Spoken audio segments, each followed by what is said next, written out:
Assalamu alaikum wa rahmatullahi wa barakatuhu. Thank you for everyone that is tuning in to watch Project Zainab Live. We're not only on Project Zainab Live via Zoom, but we are also going live via YouTube. Some of our videos will continue to be online for anyone who wants to gain access. Project Zainab Live, as you all know, is dedicated to working for families and the communities. And today, just to celebrate Lady Zainab Salam Alaiha's birthday, I want to say welcome everybody and wish you all a very, very big Mubarak on her birthday anniversary. Lady Zainab Salam Alaiha stood for truth and justice, but she was also a manifestation of that.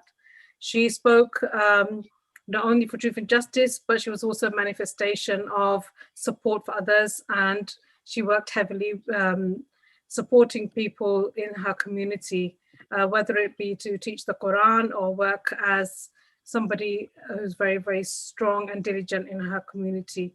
So today we have with us Sister Sakina Naqvi from Florida, who I know on a very personal level, mashallah, and she's doing some very hard work. So, you know, before we go live, before I introduce her, I just want to say that please tune in every Tuesday. Make sure that you listen to our programs, dedicate your time to the communities, learn something from our programs so you can take back into your families and improve them in the best way possible. Inshallah, I look forward to hearing from you all. If you have any situation with yourselves that requires Project Zainab to support you, whether it be for a cause, funding, or put you together or give you access or direction towards health professionals in our community, I'm willing to do that too. We've had people like Brother Neil Nasser last week who was speaking about the work that he's been doing outreach in the community all across London. We know that there are refugees out there in Greece and other places who've also needed support. But we, you know, as Project Zainab, we give out our support to people who really, really require it. These are very, very cold, wintry nights in the UK. And I urge everybody who can possibly help anyone who is maybe homeless, who is sleeping rough, needs support, get in touch with me and I will put you together to a campaign that can actually support these people. We have a duty as part of our faith to support these vulnerable, deprived, underprivileged people in our community. Let's go hand in hand with other members who are likewise in potential to change these people's lives, and inshallah we can make a big difference.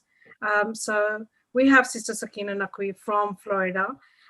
We have had a brief chat with regards to the work she's doing, and I can say she's doing some amazing work. Sister Sakina has been working diligently with Imami Medics International in the past, has spent several Arbaeens providing her services to Imami Medics International. And of course, she's also doing some real work in Florida herself. That's working with young people. So first of all, a question to yourself, Sister Sakina. What is it about Lady Zainab Salam Alaiha that inspires you the most? Assalamu alaikum, everyone, and Biladat of Sayyida Zainab Mubarak to everyone. Sayyida Zainab has always been my inspiration since when I was very young. Growing up back home, I had seen that girls are treated differently and girls are supposed to be quiet, timid, stay home, do the housework. But watching and listening to Sayyida Zainab's Fazail and Messiah taught me that the girls and the women doesn't have to be quiet and timid. We have a voice, we can raise a voice, we can stand up, we can stand against oppression, against violence, and make a difference in the lives of people. And especially, she became my inspiration when I was a single parent, when I became a single mom. There were times when it was very difficult for me, but she kept me going. I would always, when I come to a point where I'm going to give up and I would always think, okay, what would Sayyidah Zainab do? And I always remember one thing that I heard over and over during Majalis is that she did not miss her even namaz shab.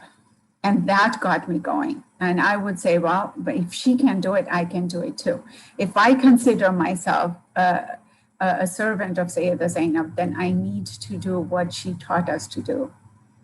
And she got me going every single time. And I really, really admire her, and I'm proud to be one of her followers. And I hope other girls and other women follow her footsteps and not give up on difficult times, especially. So yeah. Well, Lady Zainab Salaam Alaiha, went through the difficulties and the tragic day of Karbala on Ashura Day.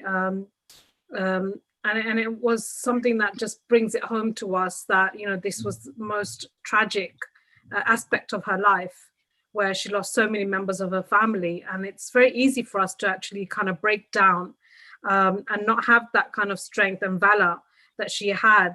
I remember on one occasion that, I had some really tough time at work, and I was literally in tears. And my son, the first thing he said to me was, "Mum, have you forgotten the strength of Lady Zainab Salaam Alaiha? She didn't just have it for herself. She taught us to have the same thing and stand up. And, when it comes to justice and the truth, you can't fall backwards. You have to carry on moving forward, as she did." And it's so easy for us, for a lot of people to say, but we're not the Ahlul Bayt. And I heard this so many times, but we're not the Masumeen, and we're not, we're not the members of the family of the Prophet. But, if it wasn't for some of the hadith that come down to us, and if it wasn't for, the reenactment every majalis that we hear from our scholars, we wouldn't recognize that, that there's a reason behind all of this, and that we need to actually envision a better future for ourselves. But we need the strength and valor that Lady Zainab Salaam Alaiha had too, and that we mustn't give up, and that even such a big tragedy as what happened in Karbala is something that teaches us that, we do go through a lot of minor stuff and we break down, and emotionally especially, but we have Lady Zainab as a role model to teach us to keep moving forward. And I understand the work that you're doing, Sister Sakina, is amazing, because I want to ask you, first of all, if you can describe to us the work that you do, and then why you find it so essential for yourself to be doing it. But, what changes do you see in young people, how it positively impacts them? I love working with kids. They are like clays. You have an opportunity to mold them the way you want them, teach them at a young age. And I really love working with them. And I have also worked with a lot of youth groups, and, encouraging them. And just give me 1 second, sorry. That's okay. I'm gonna remove my. So I work with a lot of youth groups, and I teach in madrasa, and I deal with a lot of youth, because they are, I think, the ones that are really lost, and we are losing youth more and more. And it's easier for us to change their mindset. It's easier for us to guide them before they get to adulthood. So I have, I teach at madrasa, and especially when I teach at madrasa, there's one thing that I want to share that I really enjoy is I take the assembly at the madrasa, and I always share a story in the assembly. And the kids, they wait every day. I mean, it's just a small 5-minute regular story. It's not even story that is based on Ahlul Bayt or anything, just a regular story that has some meaning at the end. And they look forward to it, and because I find myself that when I hear something in a way of a story, that it sticks in my mind and it stays longer. I don't forget those things. So I use the same thing. And even if like a story that I had shared months ago, if I bring it up, the kids will right away say, oh yeah, you told us this, and they will continue and finish the story. And I test them often with that just to see that they have understood the message and they remember the story. So that is one thing I always use. And you can teach kids so many things using the small short stories. And I have a whole list of stories that I use over and over for my classes and in assembly. I also use stories of Ahlul Bayt because some of these stories are, day-to-day things that happen in our lives. When we talk about Ahlul Bayt, we think, oh, it's been 1400 years ago. Yeah. It's not happened now, but it does happen now. And if you bring that perspective to your daily lives, you will remember it. And you will see how it fits with our lifestyle and with our life.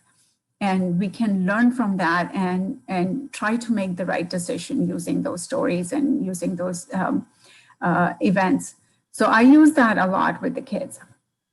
Two, I see a lot through my work. An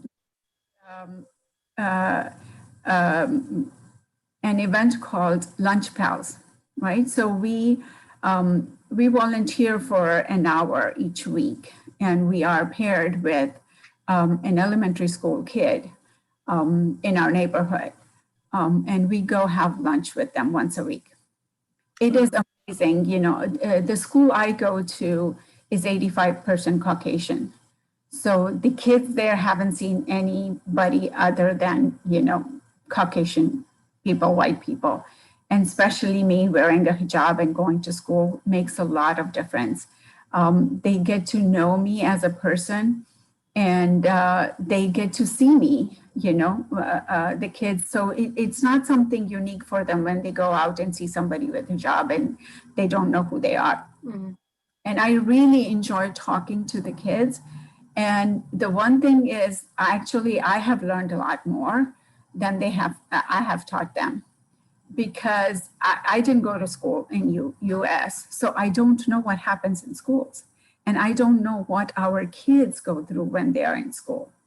And it was an eye-opening for me when I heard things in school that, my lunch pal is a 8-year-old third grader, white Caucasian girl. And the things she told me amazed me that I never thought a kid will go through at 80 years old, heartbreaks and girlfriends and boyfriends. And I'm like, you're 8 years old, you're playing with dolls, but they have that concept. And see, our kids are exposed to that. And we think our kids aren't. And we try to stay away from talking about these things and showing our kids what's the right way to deal with these things and how to speak to others, or how to, just to react to things like that. And we shelter our kids a lot. I have, in madrasa, I'll use that example. There are kids who are in their teens, and the boys, some of the boys, they act out in class, and the parents come and say, I don't want my son to associate with that kid. Or why do you ask the kid to come to school? Ask the parents to take them away, because they are spoiling our kids. But what we is, those are our kids too. So I tell the parents that every kid in the school is my kid. So if you're bad about that kid, you're talking bad about my kid. So if we all look at, because we forget that our kids are not just exposed in madrasa or in the masjid with kids who may not be perfect, but they are exposed in school. They are exposed outside. How are you going to protect them everywhere? And so we need to change our mindset. We need to see, how are we going to not only teach our kids, but teach others' kids. So I used to work in a company where there was a lot of Jewish, my coworkers were Jews. And they would come and share things from what happens in their congregation and in their synagogue. Is they used to, each parent used to take turns watching other parents' kids. So they would have each other's kids, and especially when what I see in the like teens or tweens, what you call, they will listen to others more than they would listen to their parents. So that way you are opening a door for somebody that you trust. And so if your kid has any questions or has any issues that they want to talk to, then there is someone that they can freely go to. So you keep open. But what I see in my community and even in outside of my communities, we are very focused on our own family and our own kids. We don't want to do anything beyond that. I used to go around the masjid and making sure the kids are sitting in du'as and sitting during majlis and they're quiet. When others I see are just ignoring it. As long as they are not your kids, I don't care what other kids do. We need to change that mindset. Attitude, yeah. We need to change, we need to remember that our kids are going to be exposed to these things. And if we want our kids to be on the right path, and if we want our kids to do the right thing, then we need to make sure everybody around us are cared for and know what is the right path. They know what is the right thing to do. And I would like to share one of the flyer that I got from my lunch pal. Yes, please do. Please do. Yeah, and it really opened my eyes, and I really would like to share that. And this is really good. If you guys can take a minute to read it, and if you want this, you can reach out to Sister Ruhi, and she can share this with you. Yeah, definitely. Yeah, I have this on my wall, and I read it very often, so I don't forget. That's beautiful. Absolutely beautiful. It's, it's amazing how, it says that when one of our children needs some life-saving surgery, somebody else's child will perform it. If one of our children is threatened or harmed by violence, it's somebody else's child will be responsible for the violent act. We forget these things. We really need to remember that we depend on other people's kids, whether it is for good or for the bad. So we really need to focus on other kids. And there are kids in the community who may not be as fortunate as your kids. Your kids may have both parents, loving, caring both parents. Some kids, you need to look out for those kids. You need to make sure they feel connected, they feel loved, they feel cared, because then they grow up to be that surgeon who would help your kids, save your kid's life, or who would become an attorney who would be there for you for any community. I mean, it's just, in Islam, we hear about stories of how Imam Ali used to go door to door and distribute food, and how Imam Zainul Abidin used to go and distribute food. He wasn't giving it to his own kids. He's not his own family. So we have to remember, and how are we using those stories and those incidents and those hadiths into our lives? We need to look at it, and we need to, again, go out of our own community. Oh, no, absolutely. Sometimes that famous, sorry, I'm interjecting here, that famous phrase that it takes a village to raise a child. We have to make that village. Our communities have to create that village. And we have to have the mindset. You're absolutely right that, it is. We have to become advocates for these young people, because if we don't, then there's a huge danger here, which is very, very unseen by a lot of people, because they seem to stay indoors. Yeah, I mean, always have to remember that the kids will learn the bad things very quickly. Very quickly. You can teach them good things, whole month, and they are practicing it and everything, and just one time they're exposed to something bad, they will change very quickly. Shaitan is very when it's taking our kids away, and it, always the easiest path is the one that is not the right path in most cases. So our kids look for those easy paths, and they want to look cool, they want to be accepted, they want to, I remember like in madrasa, in our classes, the kids make fun. Anything you say, they'll make a joke out of it. To them, it doesn't matter if you're talking about Allah subhanahu wa ta'ala or you're talking about Ahlul Bayt alayhi salam, they just make fun of it because to them, oh, everybody's laughing. So they feel really strong and accepted because everybody's laughing, and now they feel like they're famous or those things. We need to change those things. We need to, but we can only do that when we are looking around and helping everybody around them, whether it is Muslims, non-Muslims, Shia, non-Shia. You have to show them that we all are connected in one way or another, because we don't live in a society where there are all Muslims or all Shias, unfortunately. So we have to look out, and we have to stretch our arms and help out the kids who are not Muslims, especially who are not Muslims, because you need to make the environment safe for our kids to practice their faith, because that is one thing that is our kids are leaving because they feel uncomfortable calling themselves Muslims in some environments, because they feel that people are going to judge them or people are going to look at them differently. So they don't want to act, they don't want to be around, they don't want people to know that they are Muslims. Yeah, absolutely. Yeah. What would you say is one of the situations that you've come across a child where you felt that there needs to be some kind of support going in to try and change their mindset, or perhaps take them away from a critical situation that they may be in?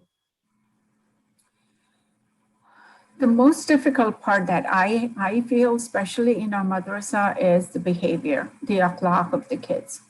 It's not because they're bad kids or they don't know how to behave. It's because they are acting out. They do that in their regular school, and they come home, they come to madrasa, they do the same thing. And our kids find the weirdest things funny. Like for example, using a bad word or a swear word. Everybody laughs when somebody says that. And I don't understand. I think it's a generational gap, because to me, it's something that turns off. It's like, how can you laugh at that? But they do. They laugh at that. So once they start saying it, once they start, one time, two time, it becomes their habit. And they won't think twice before doing that. Now today they might be using that at school, then a few days later they'll use it in madrasa, and that a few days later they may even say those things to their parents. Yeah, absolutely. And it just becomes, unless somebody is there to actually step in and say stop, there is no stopping. People have children either have too much confidence because they're geared up by other members of their class, and who are raising them on a platform because of the wrong things that they're saying. But they don't understand how it's not trivial. It may be trivial for 2 minutes, but for a lifetime, they must change that attitude. And it's very difficult when an adult like yourself is trying to intervene to make that kind of change, because there's going to be eventual progression in these children. They have to move into adulthood. And if it's not controlled now, that behavior, then it will move on. Would you say some of that behavior is learned behavior, or is it because of the environmental change from home to coming into a madrasa environment that they feel that they can actually become some kind of a jester? Yeah. Another thing that may be a cause of this is the parents. If, say, for example, I'm looking at somebody's kid who is not doing something right, and I stop them, the parents get angry. Yeah. Parents have to change again that mindset that if somebody is saying something to your kids or stopping them from doing something, then you need to be appreciative. And support the person doing so. Yes. Because, like, I say that to my kids too. I say, you know what? Only a person who really cares about you will stop you from doing something wrong. Yeah. I said, I don't go around in the neighborhood and asking kids to go pray or, eat, healthy food or dress properly. I don't, but I tell you guys because you guys are mine. Yeah. If everybody thinks that way, if everybody, another problem we have, especially, I'm using a lot of examples from madrasa or masjid is because I spend a lot of time there, and I all the kids there are my kids. And I go around, especially when the dua starts or the majlis starts, I go out and we have a big soccer field behind our masjid. So the kids are playing there. So I wait until if it is on time, So then I go around and bring all the kids to pray or sit in the dua or majlis. And there are parents who will come and, appreciate and say thank you for, making our kids sit. Because sometimes when the parents go, the kids say, oh, somebody, the other kids are playing. So I don't want to come sit. So, but there are other parents who will come and say, well, if you stop them and if you push them too hard, then they'll stop coming to masjid. And to them, I say, you know what? You come 4 hours before the majlis. I will open the doors for them. They can play 4 hours. I will sit with them and I'll watch for them for you. But when it is time for majlis, we need to teach them that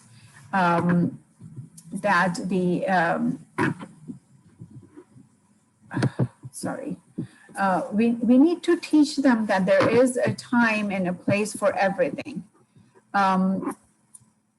When it is time for majlis, you sit and do majlis. When it's time to play, you play.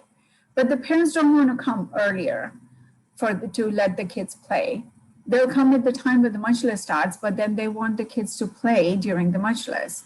And I don't know when the kids will learn the respect of majlis, when they will learn the respect of namaz, because we need to teach them that too.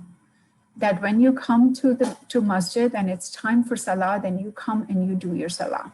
Yeah, it must be reinforced by the parents at home as well. That's why I think that when they are misbehaving or they feel that they've got some kind of freedom into choosing to play soccer during the course of the majalis is information that needs to be reiterated to the family. It has to be reiterated to the children themselves, and that's where responsibility from the parents must come in. Do you as a teacher of the madrasa, the head, who's the principal there or who's the head there, have any kind of legislation into having given that responsibility, also reinforcing the actions of the madrasa? We do have that, but then again, we get pushbacks from the parents. We did at times, even suspended the kids for not behaving well or, sometimes being violent. But then, the parents are okay with it. But then the kids are losing out. And I don't like that. I want them to come, even if they learn 1% of what we are teaching, that will help them in the long run, if not right now. So we try to find ways to encourage them to behave well, and we encourage the teachers to be cognizant. And again, there are ways you can engage them. Sometimes when they get bored, they act out. So, try to find ways to engage them, try to find ways to teach them in a different way. If you feel like just a lecture is not working, show them little clips of a video that is related to the subject you're teaching and things like that, find ways. Using different resources to kind of keep them engaged. And we try to like take them out. We try to have like picnics, and every time they do good, like for example, if they recite Quran or Dua Faraj, then I give them a gift, so they look forward to those things. We have ways that we can engage, but then everybody has to be on the same page. Yeah, that's true. And that can only happen when everybody thinks of others' kids as your own kids. And they all sing from the same song sheet, basically, as a phrase that's very commonly used. Not doing that, we are harming our own kids. That's the emphasis I keep telling people, is that you have to remember all of this will benefit your kids in one way or another. Just like we saw that flyer, you know what? Yeah. The kid you're helping today would be the surgeon for your kid's surgery, tomorrow. You never know. Absolutely. You have to be, you have to be very cognizant. You have to open your mind and your heart to other kids. Yeah. We'll be speaking a lot about how we kind of interact with the children and the necessity about their attitude and mindset change. What about the work that do you feel that there is a huge amount of work that's needed to go in for the parents as well? Because, for the children who are coming to madrasa, they could be either feeling that they're forced to come in, or kind of pushed to come in. But if they felt that there is a love for them to be there coming from their parents directly, that their attitude might be slightly different. Yeah, it is. A lot of kids who come, especially the teens, they're just coming because their parents are forcing them. And that is the only place where they can meet with their friends. And I remind the parents is, a few years from now, when they have a car and when they have a license in their hands, they're not going to come to masjid to meet with their friends. They're elsewhere to meet the friends, because if you don't have that connection with the masjid, then you will not come. And to keep that connection, you need to have, yes, you need to have fun activities. We have barbecues, we have, ice cream socials, we have all these just for kids. When there's a good attendance or the kids are behaving well, I bring, we have ice cream Sunday, and they get to make their own ice cream. They get to pick their own toppings and things like that, that will, they're excited to come. So now that when we are closed, we have online classes now, they're missing it. So they of course want to come. We want, that soccer field they want to play on. And the practical aspect of coming to madrasa. But there is a lot of work that also needs to go in with the parents. Do you have meetings as such where parents are guided, perhaps? Because we mustn't expect that there's a lot of parents that have just been born in the US and they've all kind of learned to do things generally just to support their children in madrasa. There must be a lot of parents that are coming from places from the South Asian continent. So there must be some kind of, cultural attitude that they have that kind of needs to either be dumbed down a little bit, maybe, and then learn that there is a religious aspect to it is more important. There's not just not growing up in US or UK or whatever. It's also what kind of lifestyle you have. There might be parents who have a very loving, caring relationship at home and have both parents and they're very happy family. They may not know what the kids who doesn't have those things go through. I find myself fortunate, and I can't thank Allah subhanahu wa ta'ala enough, because I'm a single mom and I have seen the kids and how they suffer. And then my eyes are open. Every time I'm looking around, I'm seeing it. The kids may be smiling, but you can see what behind those smiles. Yeah, I was going to ask you that question. That do you actually feel that how do you point to some of the trauma that the child might be feeling, or that they may be going through something? And a lot of kids who act out are from that environments. And so because they don't like for example, I have seen kids who's, if they see another child with both parents, they get jealous, they get sad because they don't have it, and then they start acting out. And so we look at them acting out and we label them as a bad kid. We don't see why that kid is acting out. We don't look at that. So, I discuss this with every Maulana I come across, that you need to talk about the family structure. Yeah. If you don't have a strong family structure, you're not going to have a strong community. And if you don't have a strong community, if we don't have that 313 that Imam Zamana Ajallahu Ta'ala is waiting for, then we may not see him in our lifetime. Yeah, absolutely.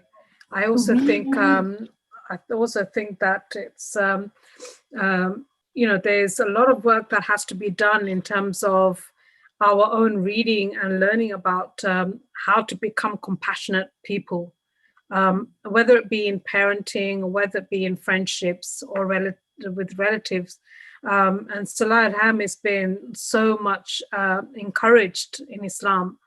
And then some of the lectures that we're hearing on Wednesdays talk about this kind of akhlaq, that we need to, feel that, the Quran is actually giving you so many verses in where it talks about the Prophet's akhlaq, but the akhlaq also we must have towards understanding where the Quran and the verses of the Quran stand. If we don't have conviction in our own understanding of akhlaq from the Quran, then there's going to be a level of huge problems that we encounter, not only in our own families, but definitely goes out towards the community too. And I also want to emphasize to all the viewers that Quran emphasizes that you need to care for orphans. You need to care for widows and orphans over and over and over again.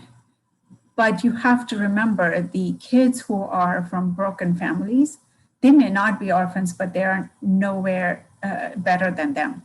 Absolutely, absolutely. In some ways, I feel that they are worse than orphans, because they may have both parents, but they may not get love from each one. Love and compassion, and then there's this phrase that they say that you may have a room full of people, but you're isolated there, and that's where it comes from. That these children may have people walking around them in the playground and in schools and everywhere else, but inside internally they may be very, very isolated and not have that kind of love coming and compassion coming from their own families. So it's really, really important that they find or befriend somebody. This is the biggest fear I've always had, even as I was working in schools here in the UK, is that there are a lot of children who feel to the teachers that they're all they're getting good grades and everything else, but there's a very isolated child internally who's not getting the love of their family members, but they also envision that they will have all of that love, and yet it's very difficult for them to have that because of whatever they're going through. And it could be trauma through abuse of the family members themselves. It could be psychological abuse that is being meted out to them personally. It could be a lot of things, and it is our duty to not just see the outward child. We have to see the internal child through their actions, and the isolated child will always leave some signs, and it is very important to pick up on those signs. Yeah, it is extremely, extremely important. And I also tell people who are thinking of breaking up, there might be circumstances in life that they cannot be a family anymore. But please, please, please, if you do it in a what do you call? I'm trying to figure out a word. In a good way, break up in a good way. There, no hatred, no, anger. Walk away peacefully. That way, you have a better relationship even after the breakup for the kids' sake. Yeah. Once there is an anger, once there is hatred, then it trickles down to the kids in every possible way. Sometimes you may not even know what you're doing and you are hurting them. So that way it is, having, being a single mom, I still advocate for marriage. To me, marriage is the best blessing Allah subhanahu wa ta'ala has given you. It is the most best blessing Allah subhanahu wa ta'ala has given us. And we take it very lightly. And, especially when we have kids, we should work hard to keep that marriage alive, to keep that compassion and love and care and respect alive within the marriage. And if we can't do for any reason, then walk away peacefully, walk away with dignity. Yeah, because people don't understand how it impacts the child. And whatever they've witnessed or have observed in that relationship may also affect theirs when they grow old enough to be, parents themselves, or even, or getting into a relationship. And we've always seen some of those kind of effects, where if the child is living with the mother, the time spent without father, the absent father, has a huge impact on the children, especially the sons, I would say, in this respect. Daughters will always learn from the mother, and it's easier for the mother to kind of contribute towards the understanding of growing up and things like that. But for some children who have absentee father in their life, and I'm not saying it could be an absentee because of a marriage breakdown, it could be because the father literally walked out of the marriage, it could be any kind of circumstance, because we mustn't always assume that it was a breakdown of marriage, but it could be also due to whatever reasons there could be hundreds of millions of other reasons why a father is not in the life of a child. It could be due to a crime or that might have been committed and they might be in prison, or it could be any reason. But it does, like you said, have a trickle effect or a domino effect, where the child actually has to grow up without the father and not have that love. And I do think that I did say just now that, a female may be able to understand a little bit more, but fathers also understand their daughters a little bit more. And maybe a very loving father who's absent in the life of his daughter even has a huge impact too, because they do. There is this phrase that a lot of people have always mentioned, that a father is the first love of a daughter, or of his, of a female. So, these will have a huge impact, and we've seen it in our communities. I've seen it with a lot of children in school too. And you seem to be kind of parallel to me in the work that we've both have done. But it is very essential that we allow parents, to make decisions which impact their children in a way where it's a positive impact and not one that would actually come to haunt them when they grow up. It is very important. Let me emphasize that, add to what you had said. There might be nowadays work requires travel.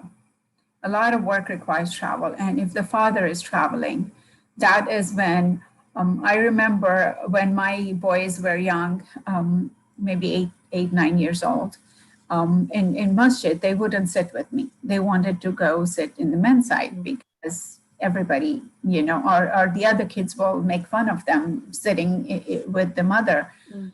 But once they are there, nobody's there to watch them. There was a barrier. And I used to go looking for them few times during the majlis to make sure that they are sitting where they're supposed to be in the main hall. And I would find them, either playing with other kids, and they were other kids whose father was working at night and couldn't be there at masjid. So they're not paying attention either. They're not sitting where they're supposed to. It's not just breaking up of marriage, or if somebody doesn't have a parent there, but the parent may be traveling, the father must be working, or the mother must be working, and girls are just sitting by themselves. Even those, if you look around and find kids like that, take time to connect with them, and take time to say, okay, come sit with me. Yes, your dad is not here. I'm your dad today. Let's just give them. Absolutely. Why not? Give them that support. Give them that. Show them that you are there for them and you're looking out for them. You may be just looking out with compassion, but for them you're looking out as to make sure that they are doing the right thing. So yeah. It is extremely, extremely important. And again, the parents have to be a role model for the kids. That's another thing.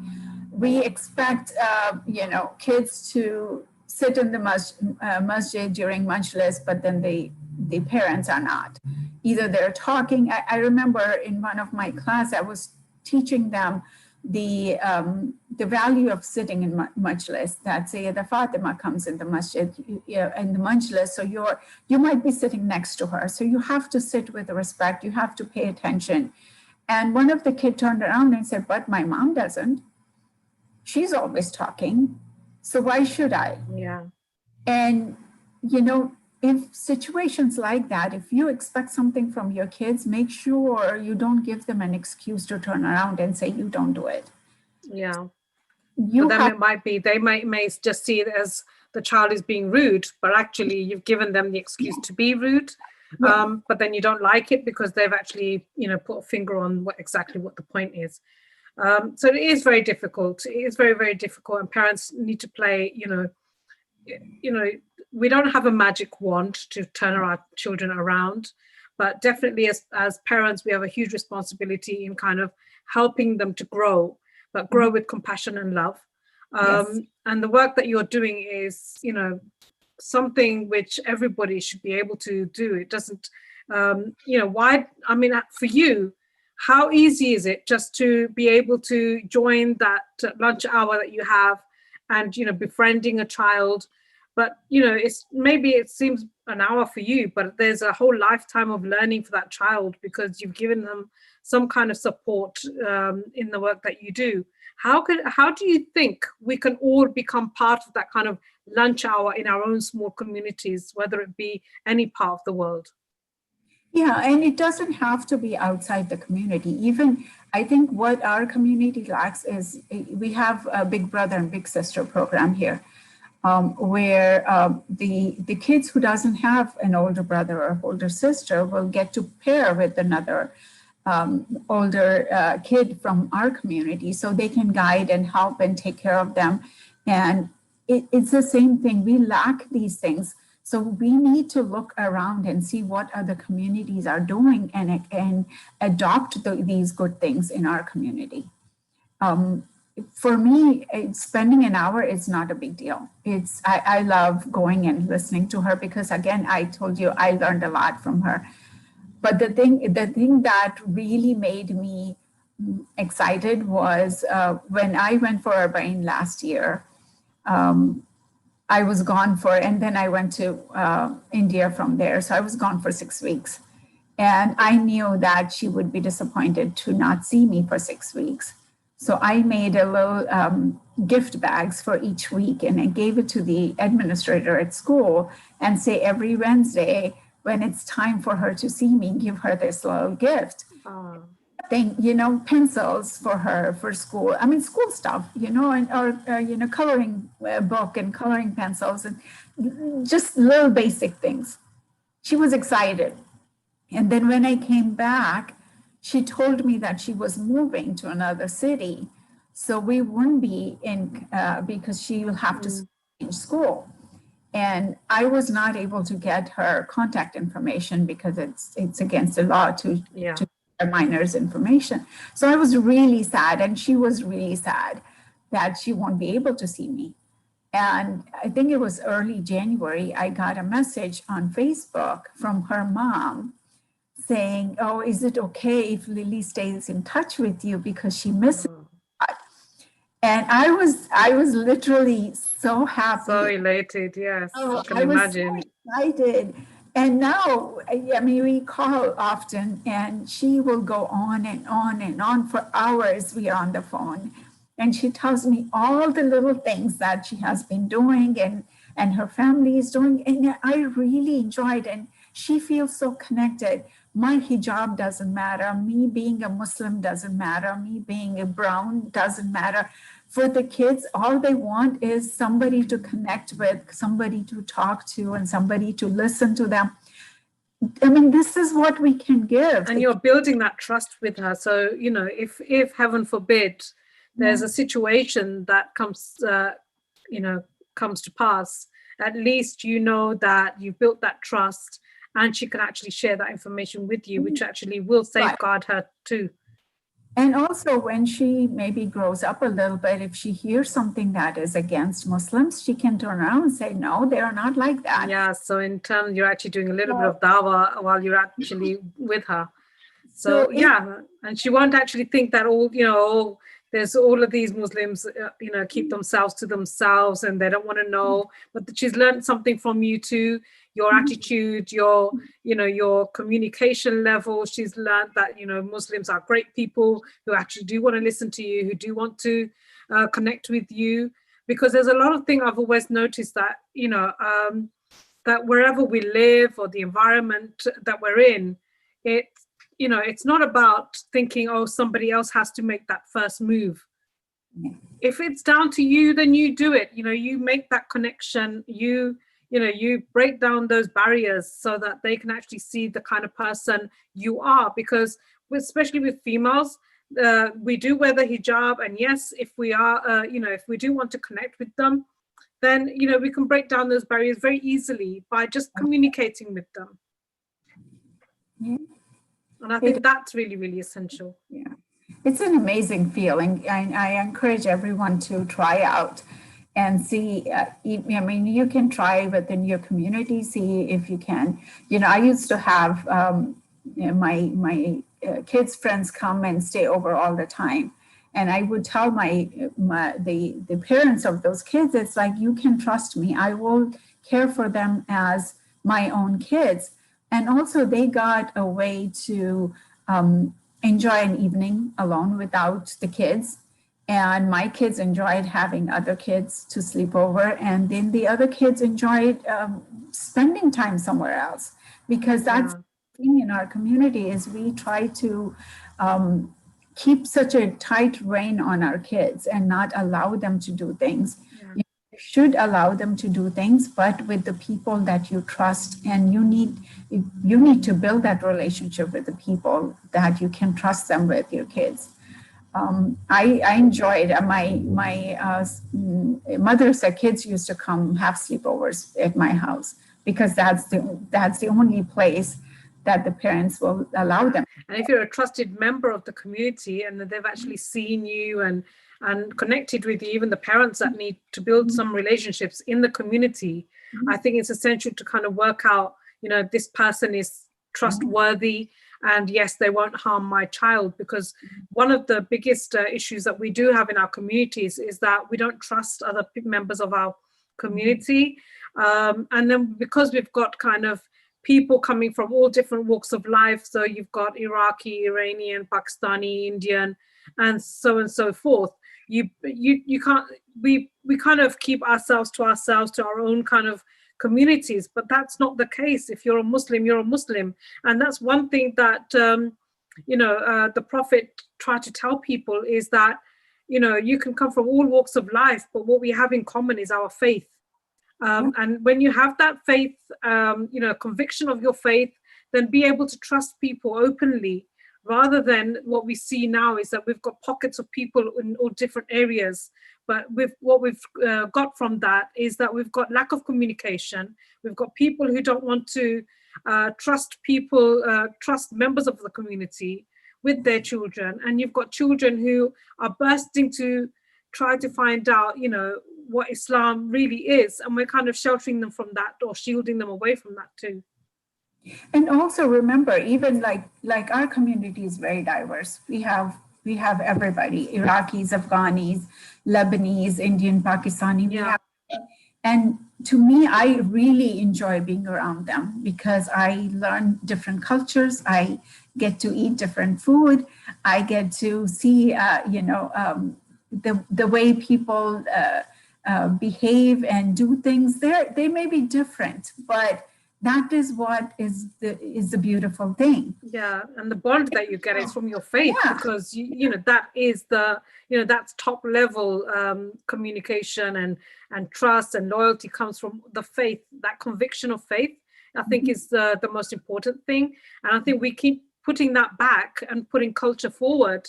So then what we do is we build communities based on our own cultures, which doesn't do anything for us really, because our cultures may be very, very biased in terms of people's bringing up. Right. I always say we are like a rainbow. We have all different colors, and each color is important for that rainbow to look beautiful. So it is, yes, we come from different cultures, different backgrounds. We may have different values, but we are all beautiful. We are all, followers of Ahlul Bayt. Yeah. That the most important thing. We're coming close to the end of the program, but just and we've had an amazing chat here, and I'll get a private chat with you anyway. But this is, to me, is something that is very lacking in our communities. What would you say as your last message as part of the work that you do? What would you say to the communities, worldwide communities, especially where we have been actually advised and encouraged to actually work with younger people? One, I would really encourage each one of the person who is on the call, whether they're young or old, focus on your family structure. Make sure it is a strong family structure. There's a strong family bond, because that bond is extremely important. Extremely important. If your kids are young or older, that is what will keep them strong. And two, look out for others' kids. Look out for the kids around you. Look out for the kids who your kids are connected to, whether it's in regular school or madrasa or masjid or neighborhood or in friend circle and family circle. Look out for those kids and make sure that they are on the right path. A lot of times I see is you try to shelter your kids from the kids you think are not good. You don't want to your kids to spend time with them, but you don't take time to find out why that kid is that way and what can you do to help them? What can you do? Remember, I always tell my kids and also to my friends is a person who's going through a difficult time, it may be that person's test from Allah subhanahu wa ta'ala. Yeah. But it is also our test to see how we react. What do we do when we see somebody going through a difficult time? That is also our test, and we will be answerable. I am pretty sure, I'm 100%, that's how I feel. Whenever I go out to help people, it's because I feel that I'm going to be answerable if I don't do anything. Well, thank you so much. Yes. Sorry, I have to stop you here with coming to the end of the program. Just want to say thank you so much for your time, Sister Sakina. And I know what time is it out there now? 5 o'clock. Yeah, your 5 o'clock ones now. Keep forgetting the 4 hour and the 8 hour differences. But thank you very much for your time. It's been an amazing chat that we've had. There's a lot of lessons to be learned from what work you're doing. And I'm sure that everybody who's watching this can actually learn from this, that, children outside your home don't necessarily mean that they're somebody else's children. You could actually see them as your own children if you choose to do so, but also realize that, you know, some child is going through something while your children may not, but don't assume that everybody is fine. But there's a lot of work that has to be done, has to be had in our communities. We need to communicate better with children, whether it be ours or other children from other cultures or people belonging to different races. And we live in a very, very multi-ethnic, diverse society. So there's no harm in kind of working with them and actually building a sense of trust within our communities. And there's a lot of work to be done in our communities. Thank you for being on our program, Sister Sakina, again, and thank you for your time. Project Zainab Live next week. I'll inform you tomorrow on tomorrow's program. We have our fourth night with Sheikh Hamza regarding akhlaq from the Quran, and inshallah we will talk about various aspects of work that we can do in our communities. But first, your home is a happy home if you choose to have one. Work with your families, be compassionate, love your families, love your community. And inshallah, we'll be back on Project Zainab Live next Tuesday, live 9 p.m. here with another sister from America, inshallah, and we will talk about the work that she's been doing too.